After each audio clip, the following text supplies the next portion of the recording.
자, 여러분, 다림줄이라고 들어보셨죠?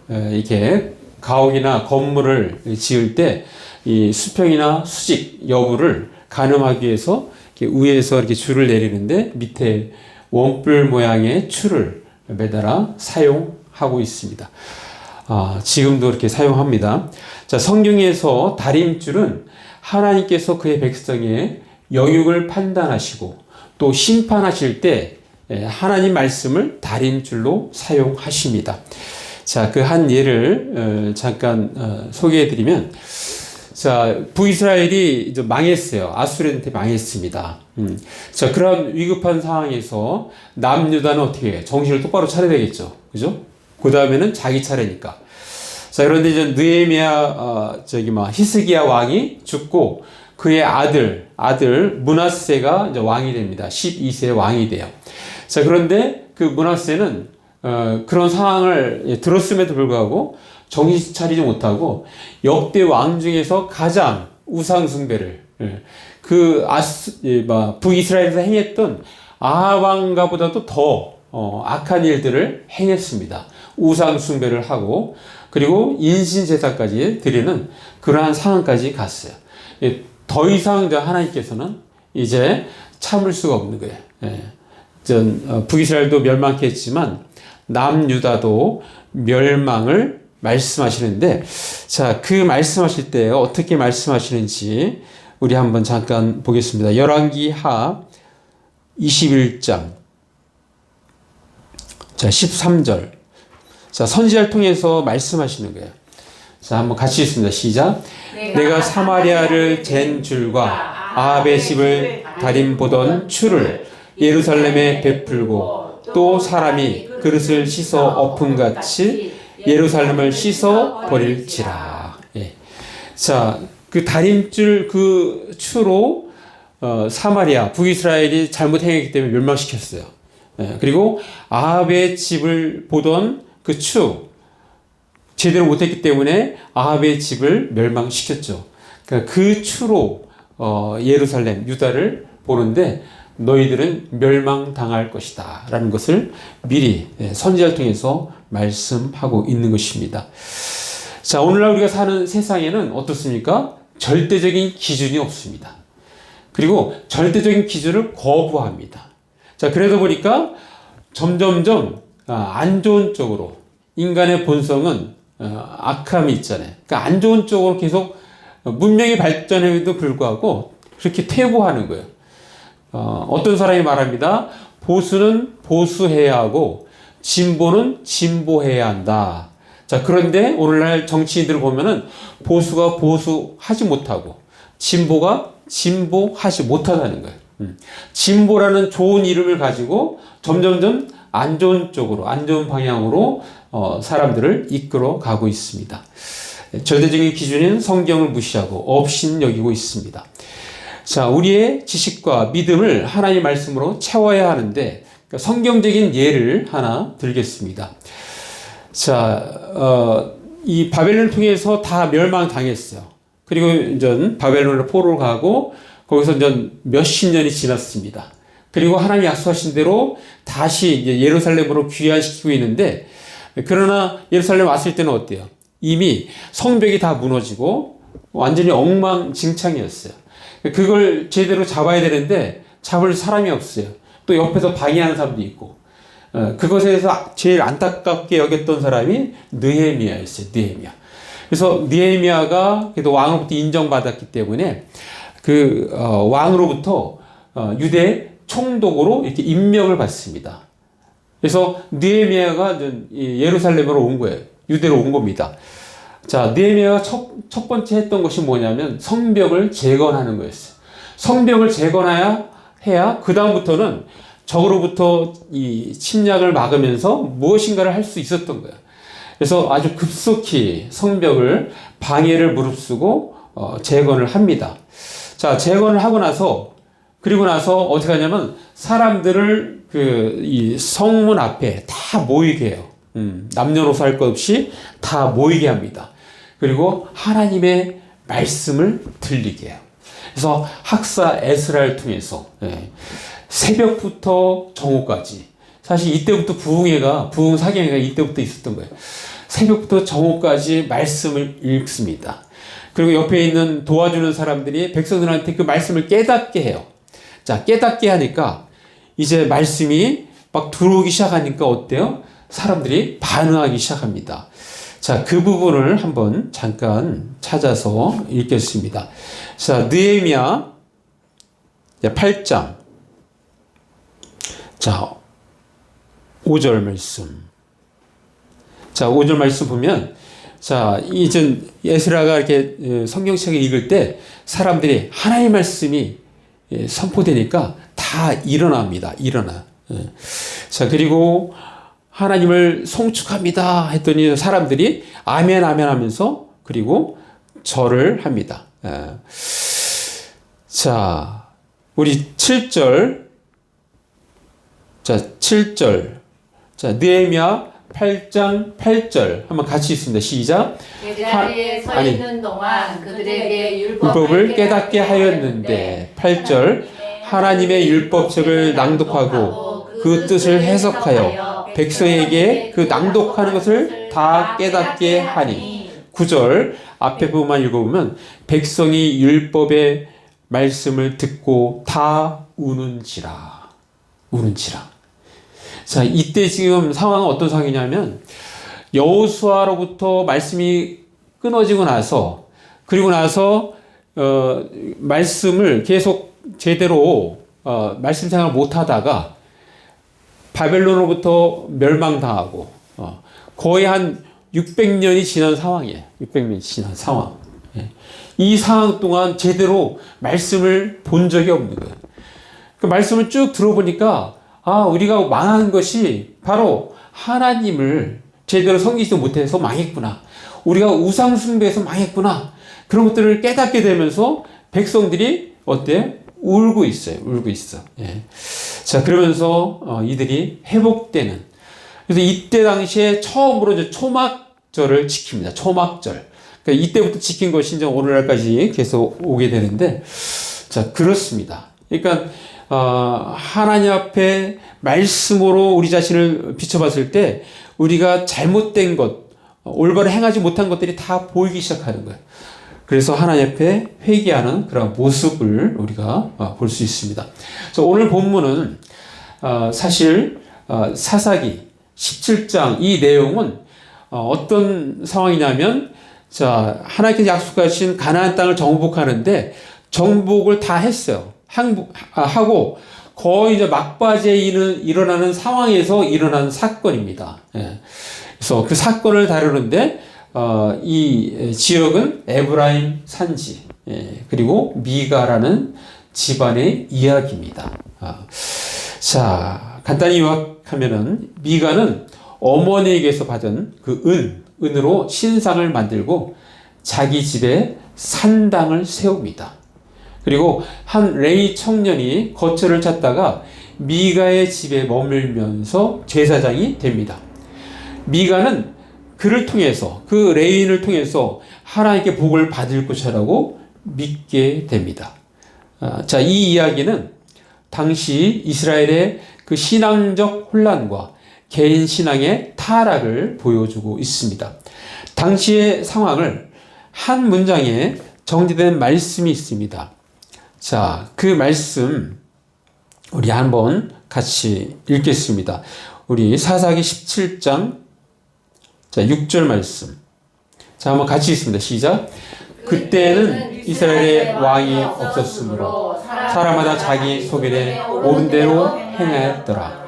이게 사사기 전체의 핵심적인 주제 말씀이에요. 사사기를 전체에 해석하는 말씀입니다. 왕이 없었으므로 사람마다 자기 소견에 옳은 대로 행했더라. 그러니까 사람마다 제멋대로 행했다는 것입니다. 자기 소견에 옳은 대로 자기 생각에 좋은 대로 행했다는 것입니다. 자, 이 동일한 말씀이 한 번 더 나오는데 사사기 맨 마지막 장, 맨 마지막 절에 나옵니다. 사사기 21장 25절 제가 읽습니다. 그때 이스라엘에 왕이 없으므로 사람이 각기 자기의 소견에 옳은 대로 행하였더라. 자, 이 미가의 이야기는 미신적인 수준으로 타락한 이스라엘의 종교를 잘 보여주고 있습니다. 이때는 BC 한 1200년에서 1112년경의 이야기입니다. 자, 왕정 시대가 아니면서 그렇다고 신앙적으로 확실하게 무장하지도 못했던 시대입니다. 한마디로 이 정치적으로 불안정한 그러한 시대였습니다. 자, 오늘 등장하는 이 미가는 일상의 종교가 모두 왜곡되어 있습니다. 자, 하나님을 그저 그냥 복을 주는 신으로만 그렇게 인식하고 있습니다. 자, 오늘 말씀 보면은 우리 사사기 17장 2절에 그의 어머니에게 이르되 어머니께서 은 1100을 잃어버리셨으므로 저주하시고, 예. 자, 은 1100을 잃어버렸는데 엄청난 큰 돈이에요. 근데 이게 잃어버린 거예요. 그러니까 이 어머니 입장에서 뭐예요? 가져가는 막 저주하는 거예요. 막 저주를 했는데 그 저주한 얘기를 아들이 들었어요. 근데 그 돈을 아들이 챙긴 거거든요. 그래서 이제 아들이 어머니 그 제가 가졌습니다. 그렇게 고백을 해요. 그랬더니 결국 엄마가 뭐예요? 아들을 저주한 게 되잖아요. 아들이 가졌었는데 이 가져간 놈을 막 저주를 하니까 그 아들이 가져간 걸 알고 나서 엄마가 바로 수정합니다. 자, 그러면서 중간 보면은 그의 어머니가 이르되 내 아들이 여호와께 복받기를 원하노라. 다시 말을 수정하는 거예요. 우리 아들이 복받기를 원합니다. 이렇게 수정하는 거예요. 자, 그 어머니는 아들이 무조건 잘 되기를 원하는 게 일반적인 어머니의 마음이죠. 자, 그런데 하나님께 은을 바친다고 하면서 자기가 이제 하나님께 은을 바친다고 합니다. 바친다고 하면서 그 은으로 신상을 만들어서 하나님을 우상으로 바꿔 놓게 됩니다. 그리고 내 아들 위하여 우상을 만듦으로써 하나님을 내가 섬겨야 할 신이 아닌 하나님이 나를 섬기는 신으로 하나님을 격화시킵니다. 그것을 우리가 3장에서 볼 수 있어요. 사사기 17장 3절 제가 읽습니다. 미가가 은 1100을 그의 어머니에게 도로 주매 그의 어머니가 이르되 내가 내 아들을 위하여 한 신상을 새기며 한 신상을 부어 만들기. 자, 어떻게 한다고요? 내 아들을 위해서 이 일을 한다는 거예요. 항상 우상 숭배는 나를 위해서, 인간을 위해서 하기 때문에 우상 숭배가 되는 것입니다. 자, 한 신상을 부어 만들기 위해 내 손에서 이 은을 여호와께 거룩히 드리노라. 자, 우상을 만든다고 하면서 또 내 손으로 이 은을 하나님께 드린다 라고 또 얘기해요. 자, 하나님을 만용되이 여기는 모습을 볼 수 있는 거죠. 그러므로 내가 이제 이 은을 내게 도로 주리라 라고 말씀하고 있습니다. 자, 그리고 나서 레위인이 아닌 자기 자녀, 이 미가는 자기 자녀 중에 한 사람을 제사장으로 세웁니다. 또한 이 베들레헴에서 거처할 곳을 찾는 레위인을 자신의 집에 고용함으로써 종교를 사유화시킵니다. 사유화. 모든 기준이 엉망이 된 것입니다. 미가는 돈이 많다는 이유로 그 돈을 종교를 사유화하는 데 사용을 한 것입니다. 자, 레위인에게 어떤 제안을 했는가? 자, 사사기 17장 10절 제가 한번 읽습니다. 미가가 그에게 이르되 내가 나와 함께 거주하며 나를 위하여 아버지와 제사장이 되라. 내가 해마다 은 10과 의복 한 벌과 먹을 것을 주리라 하므로 그 레위인이 들어갔더라. 예. 자, 지금 제안한 게 뭐예요? 고용하는 조건이 뭡니까? 연봉 1년마다 해마다 연봉이 은 10, 의복 한 벌, 먹을 것. 아까 은이 1100이 있다 그랬죠? 제가 거꾸로 한번 계산해 봤어요. 연봉이 은 10이에요. 그래서 여기 이제 의복도 주고 먹을 것도 주니까 좀 낮게 잡아도 한 달에 100만 원씩 준다. 오늘날로 했어요. 100만 원씩 준다면 연봉이 1200만 원입니다. 1200만 원. 1200만 원을 계산을 해봤어요. 이거를 은 1100개는 얼마 정도 될까? 오늘날 돈으로 하니까 13억 2천만 원 되더라고요.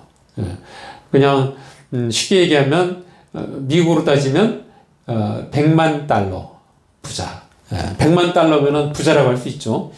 그 정도 경제적으로 여유가 있는 집이었습니다.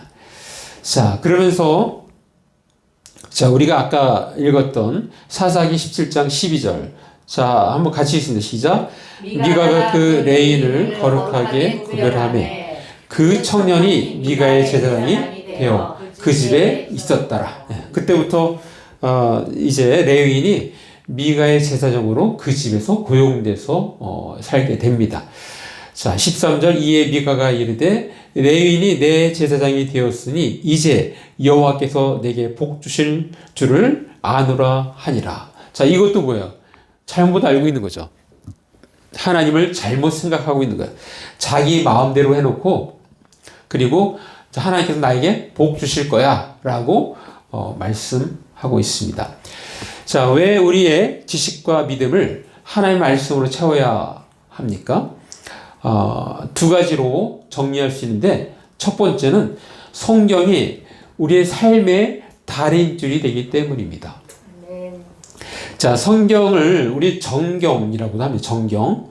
유대교와 기독교에서 신앙의 규범이 되는 내용을 기술한 문헌을 정경이라고 합니다. 자, 고대 그리스어로는 헬라어로는 카논이라고 해요. 카논이라고 합니다. 자, 카논이라는 말은 막대기, 자라는 의미입니다. 상징적으로 규범을 의미하기도 합니다. 즉, 잣대를 의미해요. 잣대. 어떤 것을 판단할 때 잣대가 되는 거예요. 그 기준이 되는 게 바로 성경입니다. 자, 오늘 본 말씀을 성경이라는 다림줄로 재단을 해보겠습니다. 오늘의 미가 이야기는 10계명의 1번, 2번, 3번 첫 계명, 두 번째 계명, 세 번째 계명을 갖다 대면 정확히 무엇이 문제인지를 알 수 있습니다. 자, 우리 제1계명 출애굽기 20장 3절에 너는 나 위에는 다른 신들을 내게 두지 말라. 벌써 어긋나잖아요. 다른 신을 두고 있잖아요, 지금. 또 제2계명 너를 위하여 새긴 우상을 만들지 말고 또 위로 하늘에 있는 것이나 아래로 땅에 있는 것이나 땅 아래 물속에 있는 것에 어떤 형상도 만들지 말며 그것들에게 절하지 말며 그것들을 섬기지 말라. 자, 그런데 은으로 어떻게 했어요? 형상도 만들고 우상도 만들었습니다. 그리고 집에다 산당을 만들어 놓고 거기서 제사장을 세워놓고 예배를 드리고 있어요. 벌써 1, 2계명 벗어나고 있죠. 그리고 제3계명은 뭐예요? 출애굽기 20장 7절에 너는 내 하나님 여호와의 이름을 망령되게 부르지 말라. 자, 그렇게 하면서 하나님 이름을 자꾸 얘기하는 것은 뭐예요? 하나님의 이름을 망령되게 여기는 것입니다. 자, 왜 우리의 지식과 믿음을 하나님의 말씀으로 채워야 합니까? 그 이유 두 번째는 성경은 우리로 하여금 구원에 이르도록 안내하기 때문입니다. 자, 우리 말씀 한번 보겠습니다. 자, 디모데후서 3장 15절 말씀. 자, 우리 잘 아는 말씀 같이 한번 읽습니다. 시작. 또 어려서부터 성경을 알아나니 성령은 능히 너로 하여금 그리스도 예수 안에 있는 말미암아 구원에 이르는 지혜가 있게 하느니라. 네. 자, 성경은 우리를 구원에 이르도록 안내하는 역할을 성경이 합니다. 네. 자, 그렇기 때문에 우리는 성경을 늘 가까이 하면서 말씀으로 우리 자신을 채워 나가야 합니다. 자, 우리가 믿는 하나님은 어떤 하나님이냐? 우리가 믿는 하나님은 우상 숭배를 결코 용납하지 않으시는 분이십니다. 네. 자, 우리 잘 표현한 말씀을 하나 구약에서 한번 읽겠습니다. 이사야서 48장 11절 말씀. 자, 하나님의 마음을 잘 알 수 있는데 한번 같이 읽습니다. 시작.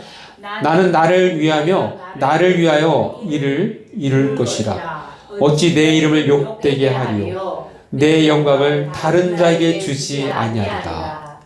자, 하나님께서 말씀하십니다. 내 영광을 다른 사람에게, 다른 자에게 주지 않겠다. 그러니까 다른 우상을 놓고 섬기면 그것 자체가 뭐예요? 하나님의 영광을 다른 자에게 주는 거예요. 다른 자에게. 그래서 근본적으로 우상 숭배에 대해서 용납하지 않습니다. 자, 계속해서 우상 숭배에 대해서 추가로 자, 신약 성경에 우리에게 경고하고 있는데 자, 두 말씀만 우리 한번 같이 읽습니다. 자, 에베소서 자, 5장 5절 말씀. 자, 우리가 같이 읽습니다. 시작. 너희도 정녕 음행하는 자와 더러운 자나 탐하는 자 곧 우상 숭배자는 다 그리스도와 하나님 나라에서 기업을 얻지 못하리니. 예. 자, 성경은 말씀합니다. 우상 숭배자는 하나님 나라에 갈 수 없다는 거예요. 우상 숭배자는 하나님 나라에 갈 수 없다라고 말씀하고 있습니다. 자, 또 하나 보겠습니다. 요한계시록. 자, 요한계시록 21장 8절 말씀. 자, 우리 같이 읽습니다. 시작. 그러나 두려워하는 자들과 믿지 아니하는 자들과 흉악한 자들과 살인자들과 음행하는 자들과 점술가들과 우상 숭배자들과 거짓말하는 모든 사람들은 불과 유황으로 타는 못에 던져지리니 이것이 둘째 사망이라. 자, 우상 숭배자들은 어떻게 한다고요? 불과 유황으로 타는 못에 던져진대요. 지옥 간다는 거예요. 지옥. 그렇게 말씀하고 있습니다. 자, 우리는 지금 우리의 지식과 믿음을 하나님의 말씀으로 채워야 합니다라는 제목의 설교를 듣고 있습니다. 자, 오늘 말씀을 근거로 해서 우리의 삶에 적용하기 위해서 두 가지를 제안합니다. 첫 번째는 모든 분야에서 내 생각에 옳은 대로가 아니라 하나님의 말씀대로 행해야 합니다. 자, 우리 말씀 한번 보겠습니다. 로마서 8장 5절 말씀. 자, 우리 같이 읽습니다. 시작. 음식을 따르는 자는 육신의 일을, 영을 따르는 자는 영의 일을 생각하나니. 자, 육신을 따르는 자는 육신의 일. 그래서 나의 생각대로 하는 것. 그것이 육신의 일인데 나의 생각은 고집, 아집, 선입관, 편견. 근데 영을 따르는 자는 영의 일을 한다고 말씀하고 있습니다. 자, 그럼 영의 생각, 그 다음 절, 자, 로마서 8장 6절 있습니다. 시작. 육신의 생각은 사망이요, 영의 생각은 생명과 평안이라. 예, 육신의 생각은 사망입니다. 사망. 자, 제가 전도하는데, 이제 소위 말해서 2단 교회 나가는 사람을 만났어요. 두 사람이 앉아 똑같은 교회 나가는데, 전도하는 자기는 기쁨의 소식, 그 교회에 나간다는 거예요. 근데 좀 얘기를 했더니, 이 사람이 거쳐온 데가 다 정상적이지 않은데요. 전에는 과거에는 여호와 증인이 있었고, 또 그 전에는 어머니의 집, 어머니의 교회를 다녔다는 거예요. 우리가 정상적으로 다 2단이라고 하는데, 그러니까 2단이라고 하는데만 이 사람은 돌아다니는 거 어떻게? 그러니까 영적으로 벌써 이렇게 죽어 있는 사람은 그 생각하는 것이 다 그냥 그런 쪽으로 흘러가고 있습니다. 그래서 제가 또 신천지는 얘기해요. 신천지를 가보시니까 신천지는 모르더라고요. 또 모르는데 아무튼 그래요. 이 육신의 생각은 사망인 것입니다. 영의 생각은 생명과 평안이에요. 그래서 영의 생각이 생명과 평안인데 너무너무 소중한 이 영의 생각을 우리는 놓치면 안 되는 거예요.